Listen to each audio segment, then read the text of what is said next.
cũng nhầm mây bầm bòi mây mò ghê khát na si mi mò ghê bu mong ra của đi gai ngầm mây mò ghê khát na si mi mò ghê Giêsu nhiều răng ra lòng quay thay nay mò rin có hơi dài lâu ni Giêsu cũng lo nhắm hai tuồng đó mò ghê khát na si ni mò ghê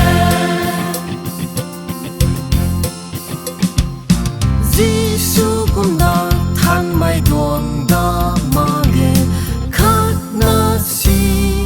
ni mò ghê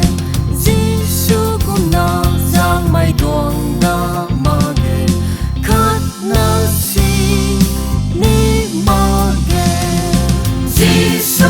nhiều răng ra lòng quay thay nay mò rin có hơi dài lâu ni Giêsu cũng lo nhắm hai tuồng đó mò ghê khát na si ni mò ghê nếu khâu với cả mây tụi mày găng mò ghê khát na si ni mò ghê